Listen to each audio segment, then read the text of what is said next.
भगवान की जय। श्री अक्षर पुरुषोत्तम महाराज की जय। श्री गुणातीतानंद स्वामी महाराज की जय। श्री प्रमुख स्वामी महाराज की जय। આ રવિવારની સભામાં જે લોકો પધાર્યા હશે એ સાંભળ્યું હશે કે મનુષ્યમાં વિકાર રહેલા છે. એ કયા કયા વિકાર છે? કામ, ક્રોધ, લોભ, મોહ, માયા, મત્સર અને ઈર્ષ્યા. ઈર્ષ્યા શબ્દ છે બહુ નાનો શબ્દ છે, અઢી અક્ષર જ છે, પણ બહુ મોટી મુશ્કેલી લાવતો હોય છે. એ મનુષ્ય સંબંધોમાં કે પછી રોજના જીવનમાં બધી જગ્યાએ પ્રશ્ન લાવતો હોય છે. એ ઉપરથી શ્રીજી મહારાજે વચનામૃત સારંગપુર 8માં લખ્યું છે કે યથાર્થ ઈર્ષ્યાવાળો હોય તે કોઈની મોટપ જોઈ શકતો નથી. આ વાક્યને આપણે થોડું વિચારીએ તો એના 5 શબ્દો છે. કોઈનું સારું જોઈ શકતો નથી. આ કોઈમાં બધા આવી જાય. આપણી કરતા નાનો જે હોય એ પણ આવી જાય, આપણી સહકર્મી આપણા કરતા આપણી જોડે વાળા હોય તે પણ આવી જાય, અને આપણા કરતા મોટા હોય એ પણ આવી જાય. આના ઉપરથી એક પ્રસંગ યાદ આવે છે કે એક જર્મનીમાં એક કથાકાર, એક લેખક હોય છે, લેડી લેખક હોય છે. એ લેખક બહુ સારી નવલકથાકાર પણ હોય છે, અને તેને એક નાનો પુત્ર હોય છે. તો એ પુત્ર જેમ જેમ મોટો થાય છે તો સ્વાભાવિક છે કે એને ગર્ભમાંથી સંસ્કાર મળેલા જ હોય છે, અને એ પણ બહુ સારી વાર્તા અને લેખ ને બધું લખતો થાય છે. ધીમે ધીમે એની વાર્તા, લેખની પ્રશંસા સ્કૂલમાં અને સમાજમાં બધે થવા લાગી. એની આ પ્રશંસા થવા માંડી તો તેની માતાથી આ વસ્તુ જોઈ ના શકાય. એની માતાને વિચાર આવવા લાગ્યા કે મારી જે માન છે એનું શું થશે. ને પછી એક વખત જયારે નાની એવી વાતમાં થોડી ઘણી તકરાર થઈ ત્યારે માતાએ એ પુત્રને સીડી ઉપરથી ધક્કો દઈને નીચે ફેંકી દીધો. પુત્ર તો જીવ બચી ગયો, પણ આ પ્રસંગથી પુત્ર એ સ્ત્રી જાતનો તિરસ્કાર કર્યો. અને આ બાળક બીજો કોઈ જર્મનનો બહુ મોટો મહાન તત્વચિંતક શોપનહોવર હતો. આમ તો નોર્મલી માતા છે એ પુત્રની પ્રગતિ થતી હોય તો તેને ખુશી થાય, આનંદ આવે. પણ આ એક પોતાની માન માટેની એક ઈર્ષા આવી અને પોતાના પુત્ર અને માતા વચ્ચેના સંબંધો તૂટી ગયા, અને પુત્ર જે સ્ત્રી પ્રત્યેની તિરસ્કાર કરવા લાગ્યો. આવી જ રીતે એક બીજો પ્રસંગ છે સાથી કર્મી સાથેની જે ઈર્ષા હોય.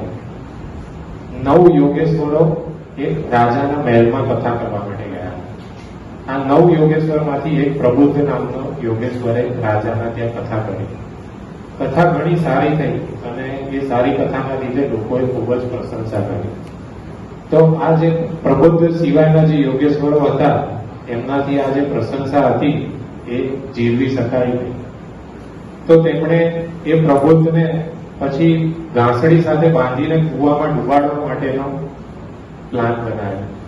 અને પછી એ પ્રબુદ્ધે માફી માંગી અને કહ્યું કે હવે પછી હું કદી આવી કથા નહીં કરું, ત્યારે એને છોડવામાં આવ્યો.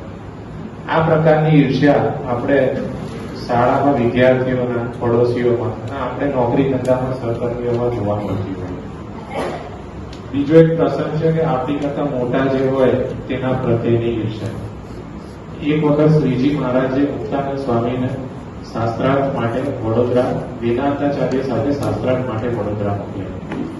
મુક્તાનંદ સ્વામીએ વડોદરામાં શાસ્ત્રાર્થ દરમિયાન એમના જે મહાકાવ્યના પ્રશ્નોની સામે વેદાંતાચાર્યને નિરુત્તર કરી દીધા, અને તેઓ શાસ્ત્રાર્થમાં વિજય બન્યા. જ્યારે આ સમાચાર શ્રીજી મહારાજને ગઢડામાં મળ્યા ત્યારે શ્રીજી મહારાજ ખૂબ ખુશ થયા અને ભર સભામાં સાકર વહેંચી. અને શ્રીજી મહારાજે મુક્તાનંદ સ્વામીના ખૂબ જ પ્રશંસા કરી, અને આ પ્રશંસા નિર્વિકલ્પાનંદ સ્વામી અને વર્ષાનંદ સ્વામીથી જીવી શકાય છે. અને તેમણે તાનમાં આવીને કહી દીધું કે અમને જો મોકલ્યા હોય તો અમે પણ દિગ્વિજય થઈને આવે. આ વાક્યો શ્રીજી મહારાજને એટલા દુઃખી કરી કાઢ્યા કે શ્રીજી મહારાજ ઘર સભા છોડીને અક્ષર ઓરડીમાં જતા રહ્યા અને ઘણા દિવસ સુધી એ અક્ષર ઓરડીમાં રહ્યા અને પછી તેમણે તો સંસાર છોડીને વનમાં જવાનું પણ નિર્ણય લઈ લીધો. આવી રીતે ઈર્ષ્યા વ્યક્તિગત રીતે બી નુકસાન કરતી હોય છે, દેશને બી નુકસાન કરતી હોય છે અને સમાજમાં બી નુકસાન કરતી હોય છે. દેશને કેવી રીતે નુકસાન કરતી હોય છે એનો એક પ્રસંગ કહું. સ્વિટ્ઝરલેન્ડ કન્ટ્રી છે. સ્વિટ્ઝરલેન્ડમાં એક જનરલ બ્રિગેડિયર હતા, જીન લુઈસના. જીન લુઈસને રિટાયર થવાના 4-5 વર્ષની વાર હતી અને એમની ઈચ્છા હતી કે હું આર્મીનો ચીફ બનું. પરંતુ જોગાનુજોગ તેમના જે સહકર્મી હતા તેઓને આર્મીના ચીફ બનાવવામાં આવ્યા. હવે આ વસ્તુ, આ પ્રસંગથી જે જીન લુઈસ હતા તેમને ઈર્ષ્યા આવી. એમને મનમાં વિચારો આવવા માંડ્યા કે હું શું કરું કે જેનાથી આ આર્મી ચીફને ખરાબ થાય. આ વિચારોમાં તેમણે પોતાની આર્મીના જે કોન્ફિડેન્શિયલ ડોક્યુમેન્ટ્સ હોય તે એમના દુશ્મન દેશ જે હતો રશિયા એને શેર કરી દીધા. તેના લીધે જે આર્મીના જે ચીફ બન્યા હતા એમને તો ઘણી અપકીર્તિ થઈ, નુકસાન થયું અને એમને એમના હોદ્દેથી નિકાળી પણ દેવામાં આવ્યા. પરંતુ જે જીન લુઈસે પાપ કર્યું હતું એ પાપ તો બહુ છુપાયું રહ્યું નહીં અને જ્યારે ઇન્વેસ્ટિગેશન થઈ ત્યારે ખબર પડી કે જીન લુઈસનો હાથ હતો. એ ખબર પડી ત્યારે જીન લુઈસ તો રિટાયર થઈ ગયા હતા, પણ રિટાયર થયાના બીજા વર્ષ પછી તેમને 18 વર્ષની જેલની સજા થઈ. જેલની સજાની ઉપરાંત રશિયા દેશ એમને બ્લેકમેલિંગ કરીને જે સ્વિટ્ઝરલેન્ડને દબાણ કરતું. એટલે ખાલી એક માણસની નાની ઈર્ષાના લીધે આખા દેશને સહન કરવું પડ્યું. બીજો એક પ્રસંગ યાદ આવે છે, વ્યક્તિગત નુકસાન હોય છે. વ્યક્તિગત નુકસાનમાં એક અમરેલી ગામની બાજુમાં ગામડામાં એક વિદ્યાર્થી હતો. એ એન્જિનિયર થયો ને પછી એ નોકરીની શોધમાં. 1 વર્ષ સુધી એ નોકરી શોધે પણ નોકરી નથી મળી. એટલે પછી એને મનમાં નક્કી કરી દીધું કે હવે તો 5,000ની પણ નોકરી મળે તો નોકરી ચાલુ કરી દીધી.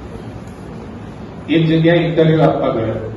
ઇન્ટરવ્યુ લેનારે પૂછ્યું કે તમે કેટલો પગાર લેશો?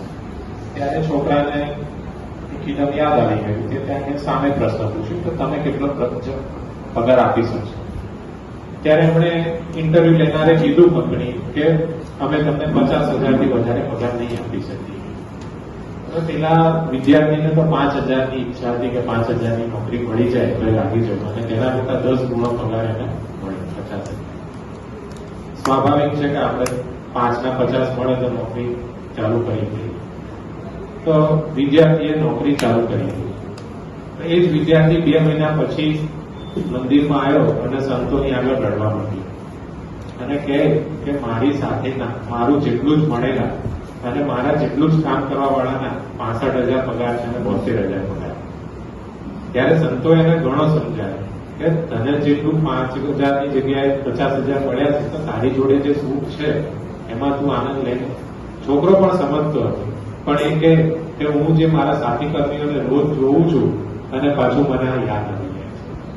એટલે આવી રીતે આપણી જોડે જે હોય છે, જે સુખ હોય છે એ સુખને આપણે માણતા નથી અને ઈર્ષ્યા છે એ આપણા આખું શરીરને ખાઈ દે, બાળી નાખે છે. એવી રીતે એક બીજો પ્રસંગ યાદ આવે છે, આધ્યાત્મિક નુકસાન. તો 2 બહેનો એક ગામમાં બાજુમાં રહેતી હતી. એક નાની બહેને મહારાજને પોતાના ઘેર જમવા માટે તેડાવ્યા. મહારાજને જમવા માટે તેડાવ્યા તો મોટી બહેનને પણ બાજુમાં રહેતી એને ખબર પડી. તો મોટી બહેન પણ સત્સંગી હતી એટલે મોટી બહેનથી આ વસ્તુ સહન થઈ ગઈ. એટલે મોટી બહેને નાની બહેને જે રસોઈ બનાવી હતી મહારાજ માટે તેમાં રસોઈમાં થોડું મીઠું નાખી દીધું અને રસોઈ ખારી બની દીધી. મહારાજ તો જાણે છે બધું, અંતર્યામી છે. મહારાજ તો રસોઈ જમી ગયા અને ઉલટાના વખાણ કર્યા, રસોઈ તો બહુ સારી. મહારાજે પ્રથમ દિવસે જે વખાણ કર્યા તો પેલી મોટી બહેનને ઈર્ષ્યા આવી. તો એને બીજા દિવસે વધારે મીઠું નાખી દીધું રસોઈમાં. તો મહારાજે બીજા દિવસે વધારે વખાણ કર્યા રસોઈમાં. એવી રીતે ત્રીજા દિવસે મોટી બહેને વધારે મીઠું નાખી દીધું. આમ કરતા 4-5 દિવસ થયા ને પછી ત્યારે મહારાજ નીકળતા હતા ત્યારે મોટી બહેને કહ્યું કે હવે અમારા ઘેર તો રસોઈ કરવા આવો. ત્યારે મહારાજ બોલ્યા, કહો ન કહો, એ રસોઈમાં હાથ તો તમારો જ હતો. આમ વ્યક્ત કરી નાની બહેનની ભક્તિ સ્વીકારી મહારાજ નીકળી ગયા. એટલે આવી રીતે ભગવાનની અસેવા થાય. આપણે ઈર્ષામાં ને ઈર્ષામાં ભગવાનની અસેવા કરી કાઢી. મહારાજને ખારું જમાડી દીધું. હવે આ ઈર્ષા ટાળવાના શું ઉપાયો છે? તો પહેલો ઉપાય છે કે આપણી લીટી લાંબી કરવી. લીટી લાંબી કરવી એનો શું અર્થ થાય? તો જે સામેની વ્યક્તિ હોય એનું ખરાબ નહીં દેખાડવાનું, એને નીચું નહીં દેખાડવાનું, પણ આપણું જે જીવન છે એ સુવ્યવસ્થિત કરવાનું. પ્રમુખ સ્વામી મહારાજની આજ્ઞાથી ભદ્રે સ્વામીએ પ્રસ્થાનત્રયી ભાષ્ય લખ્યું છે. અને આ પ્રસ્થાનત્રયી ભાષ્યની ઉપરથી તેમણે પછી તરત જ સ્વામિનારાયણ સિદ્ધાંત સુધા વાદ ગ્રંથ લખ્યો.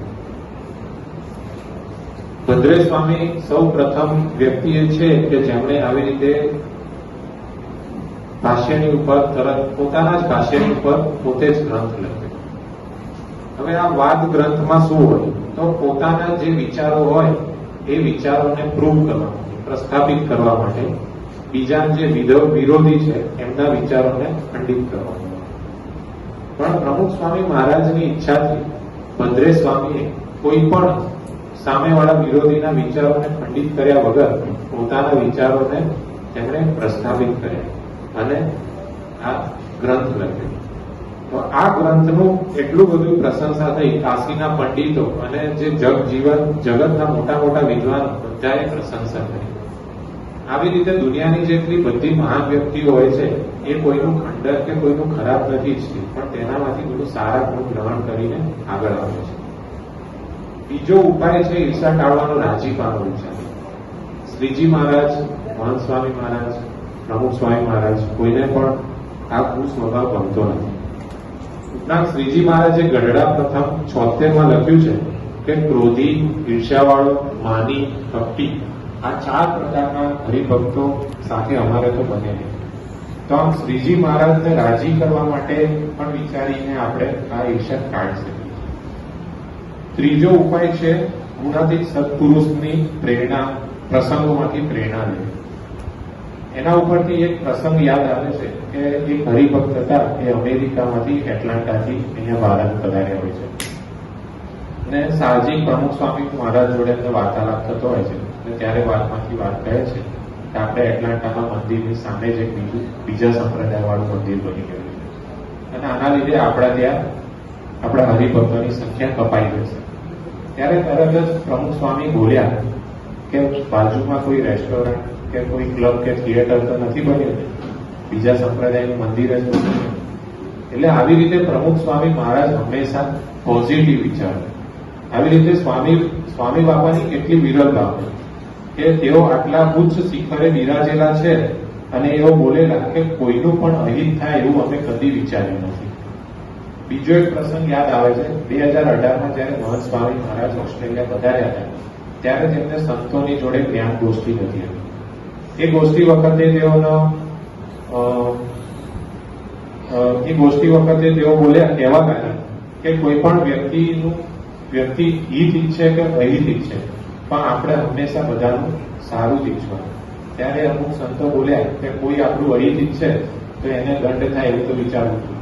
ત્યારે તરત મહંત સ્વામી બોલ્યા, ના, હિત હિત ને હિત, હંમેશા ભગવાન એનું સારું કરે બસ એવું જ વિચાર.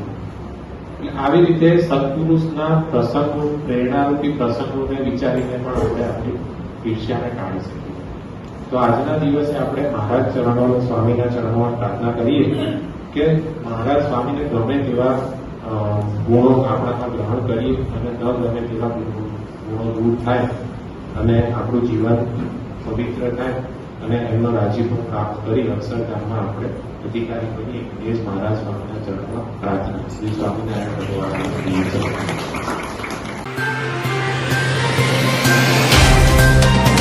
तो व्हाट्सएप, ट्विटर, फेसबुक, इंस्टा जहाँ भी आपका अकाउंट है इसे शेयर बटन के द्वारा वहाँ पर शेयर करें।